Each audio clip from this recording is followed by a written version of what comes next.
name is Isabella Brambilla, and since 8 years, I coordinating the team of ePAG, the patient representative in the year-end EpiCARE. It was a great experience for me to try to collecting the association in Europe that take care of the patient affected by rare and complex epilepsy. It was incredible work that make EpiCARE to try to bring in the patients in all the table, in all decision making, and all project.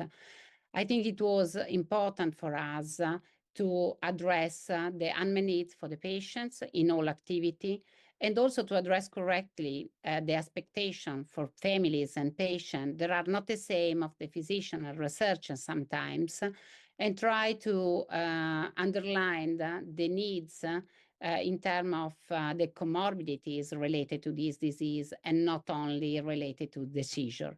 It's very important for us to driving the future research and the future activity and the future clinical trial to take care more and more in this aspect, behavioral problem, language, attention, future intervention also for the different specific comorbidities, and also looking to define together a way how we can achieve the better quality of life for all patients, not in terms of seizure-free, but also to considering the other aspect, especially the behavioral disorder and the psychiatric disorder that some adult is manifested in adult age.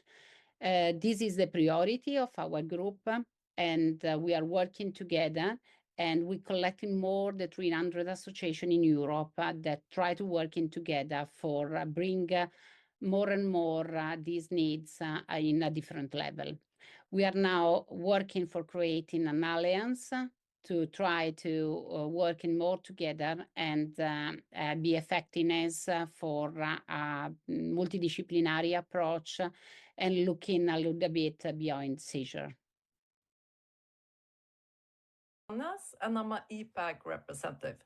And as a parent of a child with a rare and complex epilepsy disorder, and the disorder is green 2B. And I'm part of two associations, one in Europe and another locally.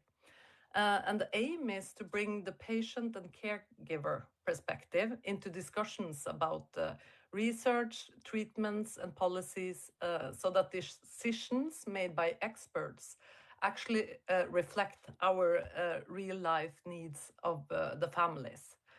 And the complex epilepsy needs are often more than just seizures. Some disorders have a higher frequency of epilepsy-related seizures, making them a central issue. But also other comorbidities are such as autism-like traits, behavior and mood disorder, cognitive challenges. And despite these overlaps, families with complex epilepsy struggle to get the same level of support as those with more well-known disorders. And there are already established platforms and resources for these other disorders that perhaps we can also use. And this is a good way of not always starting from scratch. We should learn more from these existing structures and adapting more and ensuring that our complex epilepsies are included in discussions about mental health, movement disorder, and neurodevelopmental care. And common needs for families. I think there's so much we can learn from each other. Every country has different solutions, some that work well, others that could be improved. And a local solution in one country might be useful elsewhere. Instead of each nation working in isolation, we need better sharing and knowledge and best practices across borders to make care better everywhere. And I think this could make a better future for all families by learning from each other. And it could also be a good economical and practical step forward in the healthcare system.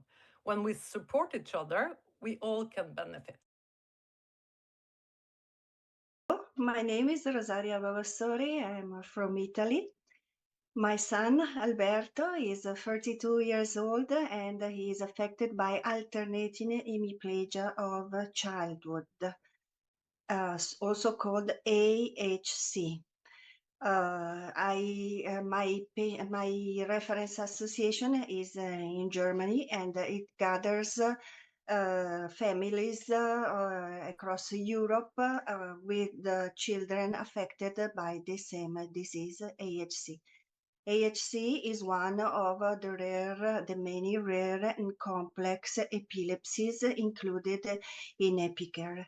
And as such, I am a member of the ePAG of this European reference network, EpiCARE. Like all other rare and complex epilepsies, AHC has also motor problems in addition to all the other symptoms, complex symptoms and associated disorders. Motor problems can be gross motor problems, included poor balance, difficulty to walk, especially outside, and also fine motor problems, tremors, spasticity in the hands.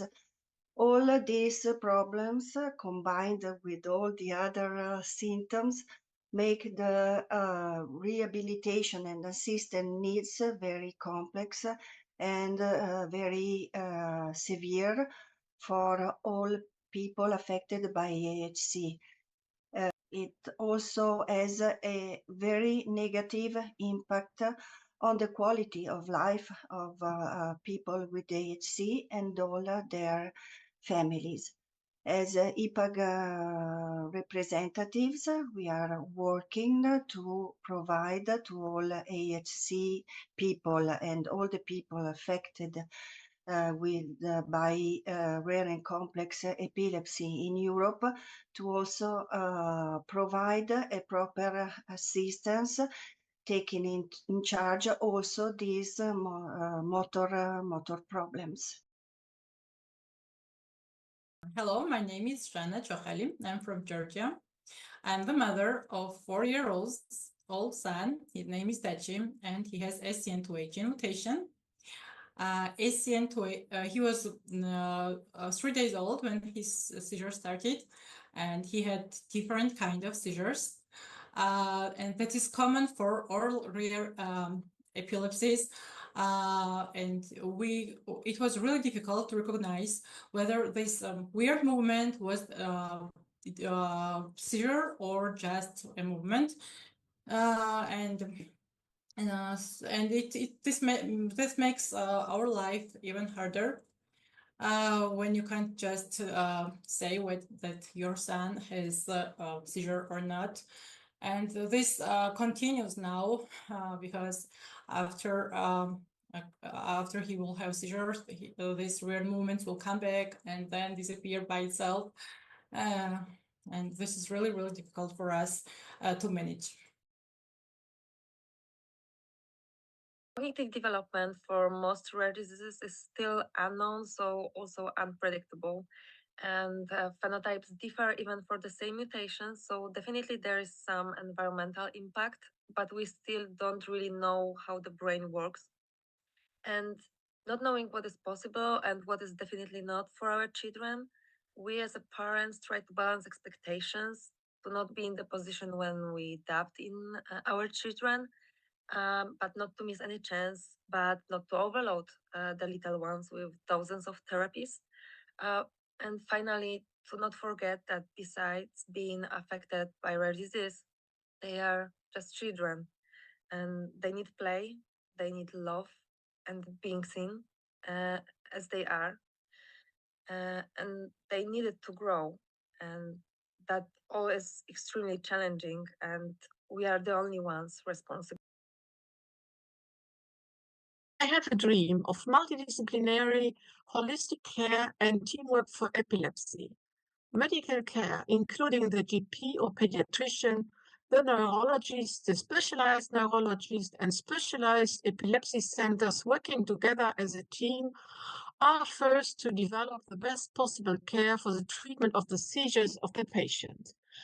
But treating with medication is not enough. The patient needs information on specific surgery, vagus nerve stimulation, and special diets to control the seizures. Taking care of the medical needs is paramount, but not enough. The patient is not just a disease or a diagnosis. He or she is a human being. Family members, relatives, and social environment are affected by epilepsy. So there is a need for psychosocial and educational support at the workplace or at school. A social worker, a specialized nurse, and a psychologist are further needed in the team. In case of rare and complex epilepsies, further care and support is needed. The team needs to be enlarged by specialists who work on motor, cognitive, and sensory deficits, on behavior problems, on development delay, on specific disabilities and comorbidities, like eye or metabolic problems.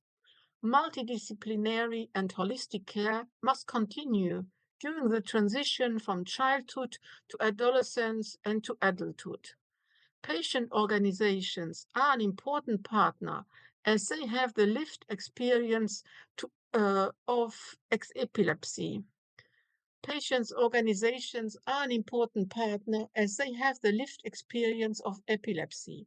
Social inclusion in school, working, and leisure environments, and the best possible autonomy should be the objectives of the multidisciplinary holistic care for persons with epilepsy. This care and support are not a privilege, but a compensation for the impact that epilepsy has on life. Let us realize this dream together.